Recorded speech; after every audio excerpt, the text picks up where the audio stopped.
일본은 숨막히는 아름다움과 매혹적인 대비가 어우러진 땅으로 예상치 못한 문화적 금기들이 존재하는 곳이기도 합니다. 신체 접촉을 피하는 것부터 여성들이 들어갈 수 없는 신성한 장소들, 심지어 숫자에 관련된 금기까지 각 규칙은 신비롭고 때때로 매우 어색한 기분을 들게 하는 이야기를 전합니다. 일본을 방문하기 전에 꼭 알아야 할 15가지 놀라운 금기들을 밝혀보겠습니다. 6번째 규칙은 당신을 충격에 빠뜨릴 수도 있습니다. 세계 탐험에서 이 흥미로운 통찰을 꼭 확인하세요. 1. 타투는 온천에서 장벽이 될 수 있다.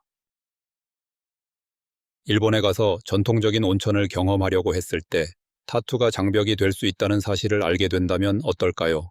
타투는 역사적으로 야쿠자, 조직범죄와 같은 특정 집단과의 상징적 연관성 때문에 오명을 가지고 있었습니다. 이 연결로 인해 온천, 체육관, 수영장과 같은 일부 시설에서는 보이는 타투를 가진 사람의 입장을 제한하기도 했습니다. 비록 이 전통은 점차 바뀌고 있으며 젊은 세대는 타투를 자기 표현의 한 형태로 보는 경향이 있지만 여전히 일부 장소에서는 이러한 제한을 두고 있습니다.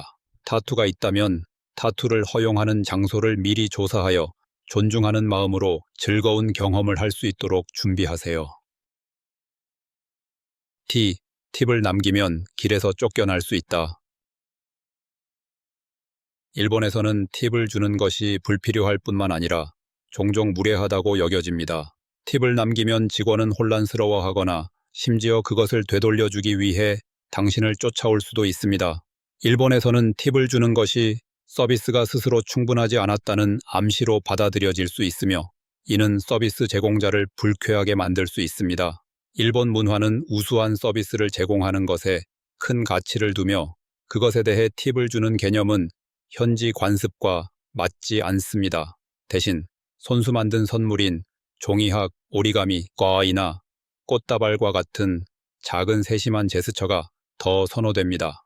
이러한 상징적인 제안은 현금을 주는 것보다 더 의미 있는 것으로 간주되므로 팁을 주는 것보다 이러한 문화적으로 적합한 방법으로 감사의 마음을 전하는 것이 좋습니다. 3. 밥 위에 음식을 올리는 것은 무례하다. 일본에서 밥은 문화적으로 중요한 의미를 가지고 있습니다. 그것은 식사의 중심으로 여겨집니다. 밥 위에 음식을 직접 올리는 것은 밥의 순수성을 방해하고 요리의 섬세한 균형을 해친다고 여겨져 무례하게 받아들여질 수 있습니다.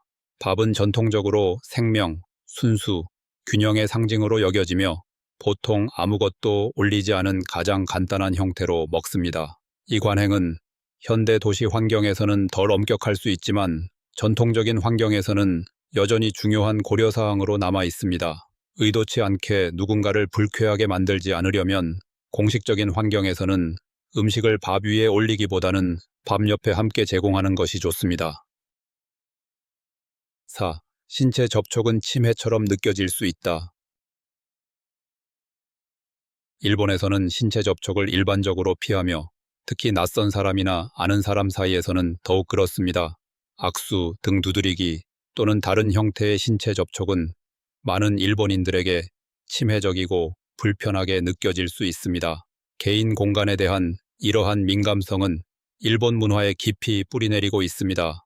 악수 대신 일본에서는 전형적인 인사로 고개를 숙이는 예법을 사용하며 고개를 숙이는 깊이는 관계와 상황에 따라 달라집니다. 포옹이나 키스와 같은 공공장소에서의 애정 표현도 드물고 일반적으로 공개적인 장소에서 허용되지 않습니다. 일본에서 원활하게 사회적 상호작용을 하려면 악수를 위해 손을 내미는 것을 피하고 대신 공손하게 고개를 숙이는 것이 좋습니다. 5. 여성은 신성한 장소에 들어갈 수 없다. 일본에는 출입이 엄격하게 규제된 신성한 장소들이 있습니다. 일부 경우 여성은 특정 종교적 공간에 들어가는 것이 명시적으로 금지되어 있으며 이는 장소의 정신적 순수성을 유지하기 위함입니다. 예를 들어 나라현의 아소산과 산조사절은 여성의 출입이 금지되어 있습니다. 마찬가지로 우츠의 치마섬에도 여성의 출입에 제한이 있으며 남성조차도 입장 전에 특정 정화의식을 거쳐야 합니다. 이 금지는 종교적인 장소를 넘어 일본의 국가 스포츠인 스모에서도 적용됩니다. 여성은 스모링에 들어가거나 경기에 참여할 수 없습니다. 이러한 규칙은 고대의 영적인 믿음에 뿌리를 두고 있으며 사회적 규범의 변화에도 불구하고 오늘날 일본에서 여전히 영향을 미치고 있습니다. 6. 특정 숫자와 선물은 불운을 가져온다. 미신은 일본 문화에서 중요한 역할을 하며 불운과 연관된 특정 숫자와 선물은 피하는 경향이 있습니다. 숫자 45시는 죽음을 뜻하는 말과 발음이 비슷하고 숫자 QQ는 고통과 연관이 있습니다. 그 결과 건물에서 4층을 생략하는 경우가 많고 4나 9가 포함된 방 번호는 드뭅니다. 선물과 관련해서는 관계를 끊는 것을 상징하는 가위나 장례식과 연관된 국화 같은 아이템을 피해야 합니다. 대신 음식이나 술 같은 실용적인 선물이 일반적입니다. 선물을 포장하는 방식도 중요하며 포장에 신경을 써야 하고 장례와 관련된 색상인 검정과 흰색은 피하는 것이 좋습니다. 7. 다리를 꼬고 앉는 것은 무례하게 여겨질 수 있다. 일본에서는 공식적인 자리에서 다리를 꼬고 앉는 것이 무례하게 여겨질 수 있습니다. 역사적으로 이 자세는 사회적 지위가 낮은 사람과 연관이 있었으나 현대에는 그 연관성이 줄어들었습니다. 공식적이거나 전통적인 환경에서는 올바른 자세는 세의자 자세로 무릎을 꿇고 등을 곧게 펴며 손을 허벅지에 올려놓는 것입니다. 이 자세는 존경과 규율을 전달하며 이를 사용하면 그 자리의 중요성을 이해하고 있다는 것을 보여줍니다. 차례를 잘못 인식하거나 불편한 인상을 남기지 않도록 특히 다도나 종교적 장소와 같은 공식적인 환경에서는 다리를 꼬고 앉는 것을 피하고 세의자 자세를 채택하는 것이 좋습니다. 8. 자리를 양보하는 것이 잘못 해석될 수 있다.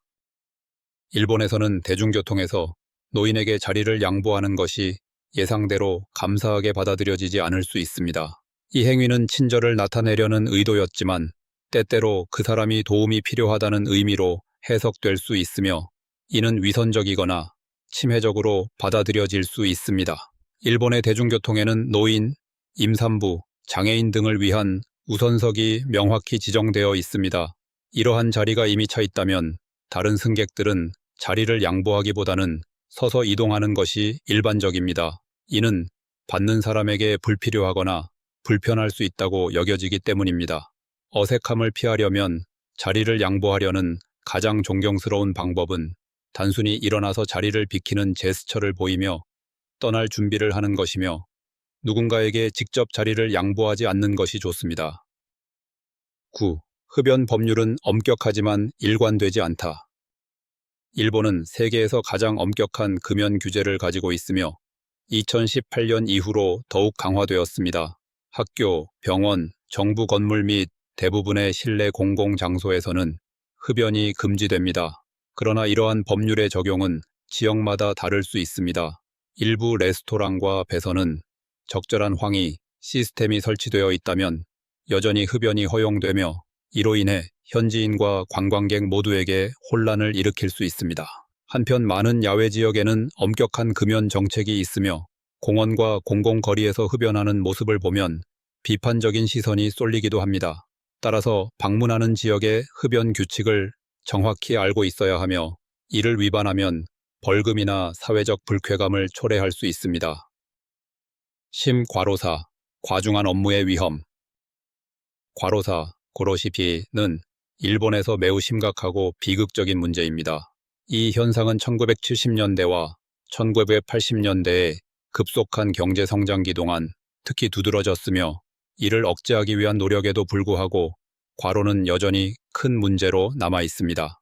과로사는 일본의 강도 높은 근무 문화에서 비롯되며 특히 금융, 제조업, 기술 산업에서는 긴 근무 시간과 높은 기대가 일반적입니다. 정부는 월 45시간의 초과 근무를 제한하는 규정을 도입했지만 일부 분야에서는 여전히 이 한도를 초과하는 업무 압박이 지속되고 있습니다.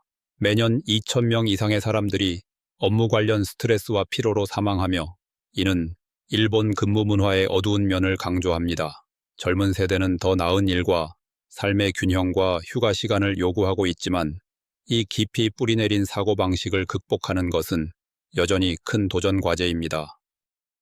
실비, 집에 들어가기 전에 신발을 벗어야 한다. 일본에서 가장 중요한 오랜 전통 중 하나는 집에 들어가기 전에 신발을 벗는 습관으로, 이는 2000년 넘게 일본 문화의 일부로 이어져 왔습니다.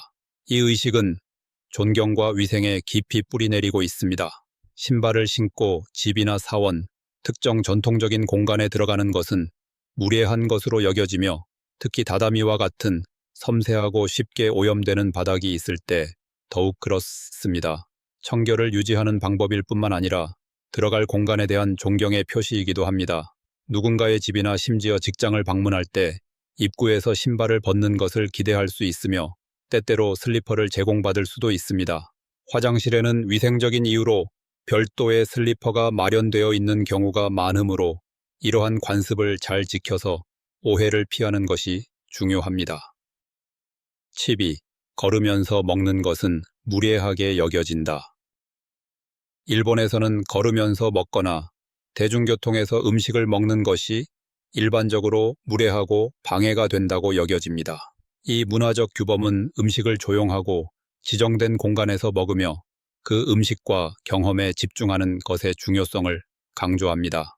이는 단지 예의뿐만 아니라 공공 질서와 청결을 유지하는 것이기도 합니다.